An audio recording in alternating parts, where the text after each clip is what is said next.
네, 안녕하십니까. 베트남 경제연구소 오대리입니다. 617 부동산 대책으로 오늘은 코스피가 2300포인트까지 단기적으로 굉장히 보수적으로 잡은 겁니다. 2300포인트까지 충분히 갈 가능성이 있다라는 주제로 좀 말씀을 드릴 거고요. 그리고 수요일 날은 이제 베트남 증시 1000포인트 이 말씀에 대해서도 끌 생각입니다. 사실 제가 지금 캡처 띄워드리는데 3월 달에 다뤘었어요. 경기가 좋지 않다고. 지금 한국 경제 상황은 좋은 상황은 아니거든요. 근데 경기가 좋지 않다고 해서 꼭 주가가 떨어지는 것만은 아니다 라는 주제로 제가 다뤘었는데, 그거를 한번 좀 보시면 이제 펀더멘탈적으로 원리적으로 제가 어떻게 생각을 하고 이런 얘기를 하게 된지 좀 알게 되실 거고요. 사실 지금 세 박자가 딱 맞아요. 자금의 흐름, 지금 시중에 기준금리가 0.5%잖아요 투자처가 없어요. 근데 이제 투자처가 없다고 해서 주식이나 부동산 시장에서 자금을 빼고 있는 흐름이 아니라 자금이 들어가고 있는 흐름이라는 거죠. 그리고 원화 가치가 하락하고 있는 점, 이 617 발표로 단기적으로 저는 부동산 시장이 조정될 거라고 생각을 하고 있는데요.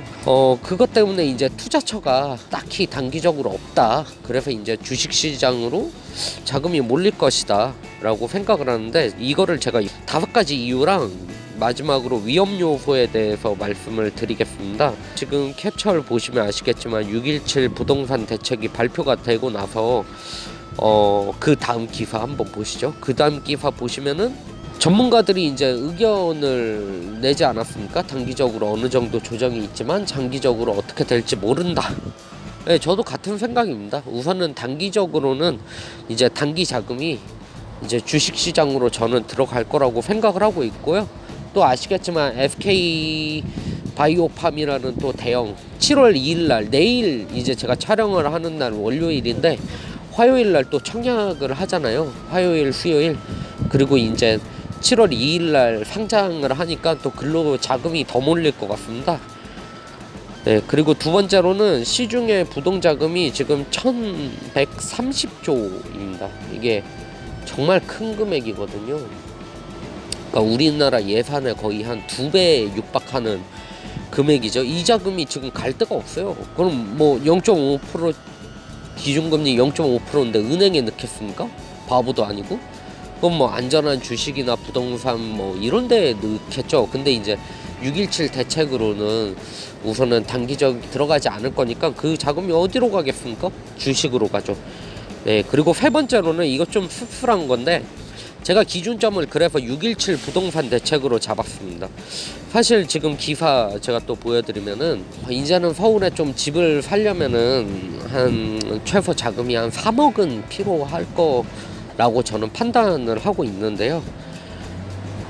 이제 그래서 제 주변에 많은 사람들이 집 사는 거를 진짜 열심히 모아 왔는데, 사실 3억이라는 돈을 30대 청년이 가지고 있을 가능성은 많지는 않죠. 많지는 않기 때문에 그 분들이 이제 그 자금이 이제 그냥 난 전세 살고 월세 살고 주식으로 가겠다라는 제 주변의 신혼부부들, 그리고 경기도나 이제 뭐 제가 다뤘던 영종 하늘도시라든가 이제 뭐 김포는 지금 또 엄청 많이 올랐잖아요. 조정 지역이더라도 저평가된 지역으로 가겠다라는 많은 자금이 또 이 부분에서 저는 주식시장으로 들어갈 거라고 생각하고요.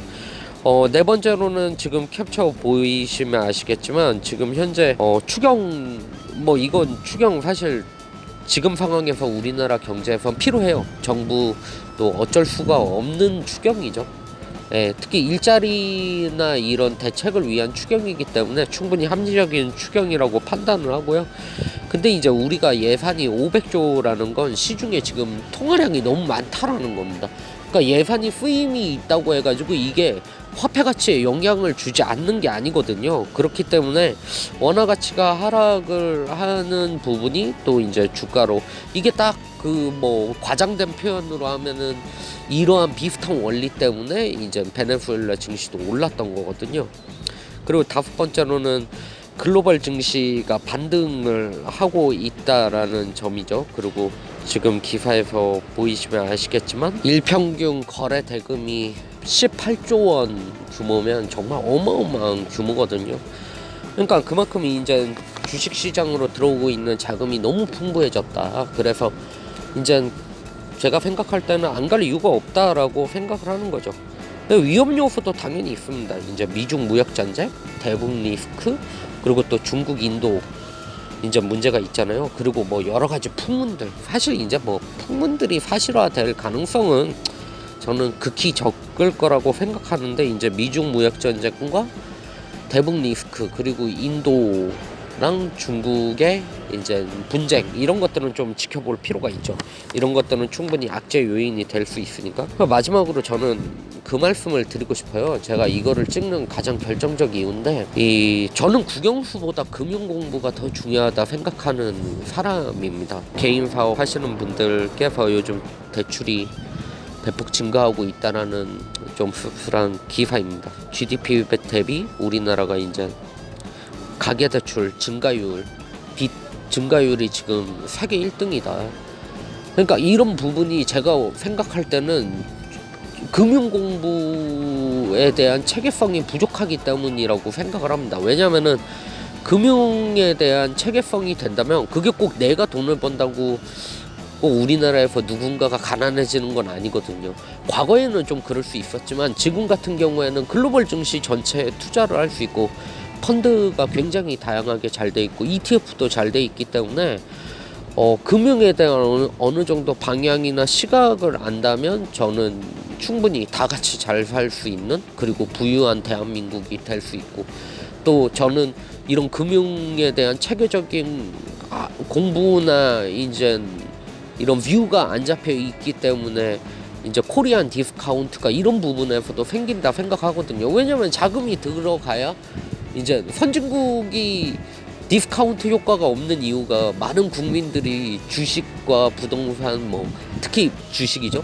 주식에 대한 투자에 굉장히 보편적으로 생각을 하기 때문이죠.